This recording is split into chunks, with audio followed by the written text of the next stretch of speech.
Évangile de Jésus-Christ selon saint Jean. En ce temps-là, Jésus passa de l'autre côté de la mer de Galilée, le lac de Tibériade.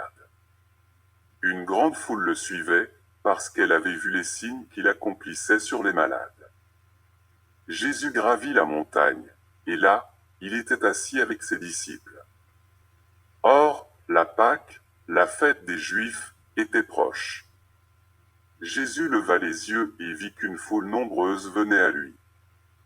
Il dit à Philippe, « Où pourrions-nous acheter du pain pour qu'il ait à manger ?»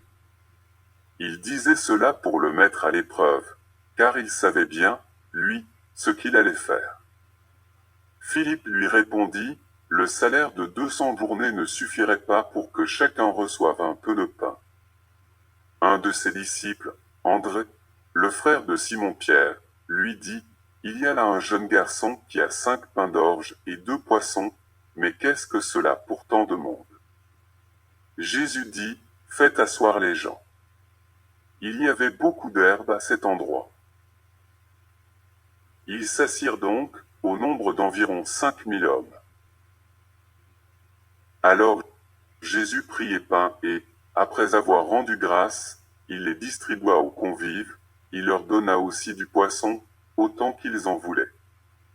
Quand ils eurent mangé à leur faim, il dit à ses disciples, « Rassemblez les morceaux en surplus, pour que rien ne se perde. » Ils les rassemblèrent, et ils remplirent 12 paniers avec les morceaux des 5 pains d'orge, restés en surplus pour ceux qui prenaient cette nourriture. À la vue du signe que Jésus avait accompli, les gens disaient, « C'est vraiment lui le prophète annoncé, celui qui vient dans le monde. » Mais Jésus savait qu'ils allaient l'enlever pour faire de lui leur roi. Alors de nouveau il se retira dans la montagne, lui seul. Acclamons la parole de Dieu.